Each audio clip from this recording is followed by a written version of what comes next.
তাই আছে পরিশ্রম সৌভাগ্যের প্রসূতি। পরিশ্রম করলে মানুষ তার ভাগ্য বদলাতে পারে। সো হ্যালো এভরিওয়ান, আসসালামু আলাইকুম। কেমন আছেন সবাই? আশা করি সবাই অনেক বেশি ভালো আছেন। আলহামদুলিল্লাহ আমি অনেক বেশি ভালো আছি। বরাবরের মতো আর একটু নতুন ভিডিও নিয়ে হাজির হয়ে গেলাম। আশা করি শেষ পর্যন্ত থাকবেন। আর শেষ পর্যন্ত যদি ভিডিওটা কন্টিনিউ করে থাকেন অবশ্যই কমেন্ট করে জানাবেন কে কোথায় থেকে ভিডিওটা দেখছেন। প্রত্যেক দিনও তো নানা রকম রান্না করা হয়, পেঁয়াজু বেগুনি ছোলা এরকম তো রান্না থাকে। আজকে ভাবলাম ইফতারিতে একটু বিরিয়ানি রান্না করব, যার জন্য প্রস্তুতি শুরু করে দিয়েছি। এই যে আলুগুলো প্রথমে একটু সামান্য হলুদ আর লবণ দিয়ে একটু ভেজে নিলাম। বিরিয়ানি রান্না করবো এর জন্য অনেক বড় একটা হাঁড়ি বসাই দিলাম। এদিকে তেলগুলো দিচ্ছিলাম, এক পাশে সব সরে গিয়ে মাঝখানে কিন্তু হাঁড়িটা একদম লেগে গেছে এরকম আর কি। এখানে গরম মশলা দিয়ে দিলাম, ঘি আর তেলগুলো গরম হওয়ার পর এরপর আমি আগে থেকে কিন্তু এখানে গরুর মাংসগুলো ম্যারিনেট করে রেখেছিলাম যা যা মশলা দিয়ে সবগুলাই দিয়েই। যেহেতু আমি কোনো রেসিপি শেয়ার করতেছি না, এটার জন্য পরিমাণ বা উপকরণ কোনো কিছুই আমি বলি নাই আর কি। এখানে তেল এবং ঘিগুলো ভালো মতো গরম হওয়ার পর যখন গরম মশলা থেকে একটা গ্রান বের হয়ে গেছে তখন আমি মাংসগুলো সবগুলো দিয়ে দিছি আর একটু এটা দুই একটু ঝুল দিয়ে দিছি আর কি। এভাবে আমি বেশ খানিকক্ষণ রান্না করার পর যখন একটু ভালো মতো কষে যাবে, ওই যে প্রথমে আলুগুলো একটু বেজে রাখছি সেগুলো দিয়ে অনেকক্ষণ আমি রান্না করে নেব যাতে মাংসগুলো একটু নরম হয়ে আসে আর আলুগুলো যাতে একটু নরম হয়ে যায় আর কি।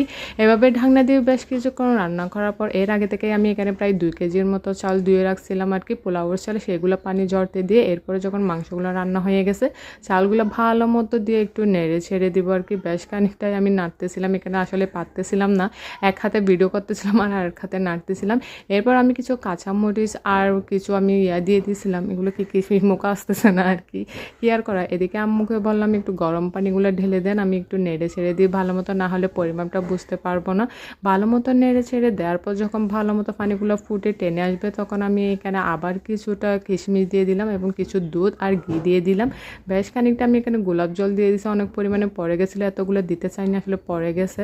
তারপর কিছুটা আমি বেরেস্তা দিয়ে ঢাকনা দিয়ে ডেকে দিব আর কি ফোটা পর্যন্ত। এরপর আমি সেহেরির জন্য কিছু মাছ রান্না করে রাখবো আর কি। 2 ধরনের অল্প অল্প করে মাছ রান্না করব, কারণ বেশি রান্না করলে আসলে ওইরকম আজকাল যেহেতু রমজান ওইরকম খাওয়া হয় না, যা রান্না করে তাই থেকে যায় কি এক অবস্থা। যেহেতু সেহেরিতে বিরিয়ানি খাবে না সেটার জন্য মাছগুলো রান্না করে রেখে দিলাম। ভিডিও শুরুতে বলেছিলাম না পরিশ্রম হচ্ছে সৌভাগ্যের প্রসূতি, আসলে কিন্তু সেটা আপনি অনেক সময় আপনার পরিবর্তন করতে পারবেন আপনার পরিশ্রমের মাধ্যমে। আপনি যদি সৎভাবে সঠিকভাবে পরিশ্রম করতে জানেন এবং নিয়মিত পরিশ্রম করে যান, আপনি দেখবেন আপনার ভাগ্যটা সত্যিই পরিবর্তন হয়ে যায়।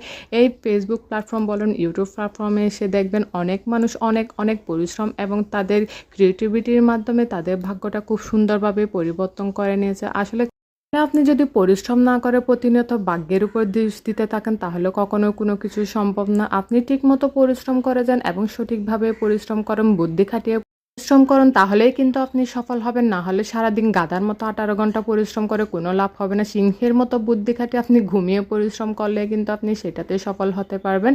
তো সবাই অনেক বেশি ভালো থাকবেন, সুস্থ থাকবেন। আজ এই পর্যন্ত। ভিডিওটা ভালো লাগলে অবশ্যই কমেন্ট করে জানাবেন। আসসালামু আলাইকুম।